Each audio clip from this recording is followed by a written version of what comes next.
கார்த்திகை தீபம் சீரியலோட இன்றைக்கான ஒரு குட்டி ரிவ்யூ தாங்க இந்த வீடியோவில் பார்க்க போகிறோம். இன்றைக்கான ரிவ்யூ வந்து கண்டிப்பாக அவங்க எல்லாருக்குமே ரொம்ப ஒரு சோகத்தை கொடுக்கக்கூடிய ஒரு ரிவ்யூ தாங்க இருக்கும்.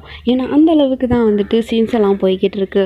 ஸோ இப்போதைக்கு என்ன ஸ்டோரி போய்கிட்டு இருக்கு அப்படின்னு பார்த்தீங்கன்னா, ரியா வந்துட்டு எல்லார் மேலேயும் இருக்கிற கோபத்தை பார்த்திங்கன்னா அந்த குடும்பத்தில் வந்து காட்டுறாங்க. ஸோ அப்போது அவங்க கையில் கன் இருக்கிறதுனால கண்மண் தெரியாமல் வந்துட்டு சுட ஆரம்பிச்சிடுறாங்க. அப்போது நாச்சியார் மேலே தாங்க அந்த கன் வந்து அந்த கண்ணிலேருந்து போன அந்த புல்லட் வந்து பாயுது. ஸோ அப்போது அவங்க சுட்ட அந்த புல்லட் யார் மேலே படுது அப்படின்னு பார்த்தீங்கன்னா நாச்சியார் மேலே தாங்க.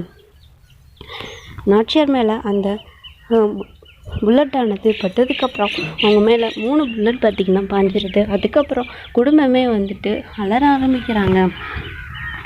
குடும்பமே வந்து ரொம்ப பதறி போயிடுறாங்க. அந்த இடத்துல எல்லாருமே சேர்ந்து ரொம்ப ஃபீல் பண்ணி அழ ஆரம்பிச்சிடுறாங்க. அதுக்கப்புறம் கார்த்திக் பயங்கர கோபத்தில் இருக்காங்க ரியா மேலே. அவளை விடக்கூடாது அப்படின்னு சொல்லி ஆனந்த் வந்து அவங்க பின்னாடியே வந்து துரத்திட்டு போய்கிட்டு இருக்காங்க. எங்கே போனாலும் உன்னை விட மாட்டேன்டி, கொல்லாமல் விட மாட்டேன் அப்படின்னு சொல்லிட்டு துரத்திட்டு போய்கிட்டு இருக்காங்க ஆனந்தம். ஸோ ஆனந்த் ஒரு இடத்துல அவங்கள மிஸ் பண்ணிடுறாங்க. ஏன்னா ரோட்டில் வந்துட்டு ஒரு குழந்தை வருதுங்க குறுக்கால.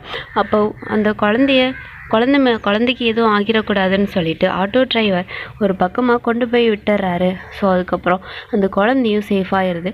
அந்த ரியாவை மிஸ் பண்ணிடுறாங்க. அதுக்கப்புறம் ஹாஸ்பிட்டலில் தான் காமிக்கிறாங்க. ஹாஸ்பிட்டலில் எல்லாருமே ரொம்ப வந்து பதறி போய் இருக்காங்க. டாக்டர் வந்து சொல்கிறாரு, இந்த அம்மாவுக்கு 3 புல்லட் உடம்புல இருக்குது. 2 புல்லட் வந்து வயிற்றில் இருக்குது, இன்னொரு புல்லட் அவங்களுடைய ஷோல்டரில் இருக்குது. கண்டிப்பாக இவங்களுக்கு ஆப்ரேஷன் தான் வந்து பண்ணி ஆகணும். ஸோ ஆப்ரேஷன் பண்ணாலும் இவங்களுடைய நிலைமை என்ன ஆகும்னு எங்களால் இப்போதைக்கு சொல்ல முடியாது. ஸோ எல்லாருமே வந்து கடவுளை வேண்டிக்கோங்க, பிரார்த்தனை பண்ணிக்கோங்க அப்படிங்கிற மாதிரி டாக்டர் வந்து கைவிரிச்சிடுறாரு. ஸோ இதுக்கப்புறம் என்ன நடக்க போகுது அப்படிங்கிறதே தெரியலை. கண்டிப்பாக தீபாவுடைய பிரார்த்தனையாலையும் குடும்பத்தில் இருக்கவங்களுடைய பிரார்த்தனையாலையும் கண்டிப்பாக நாச்சியார் வந்து உயிர் பிழைச்சி வருவாங்க அப்படின்னு நம்பலாம். இல்லை அப்படின்னா நாச்சியாருக்கு எதுனா ஆகி அவங்க இறந்துடுறாங்க அப்படின்னா கண்டிப்பாக குடும்பத்தில் இன்னும் பல பிரச்சனைகள் வர செய்யும். ஏன்னா குடும்பத்தோட பொறுப்புகளை யார் பார்க்குறது அப்படிங்கிற மாதிரி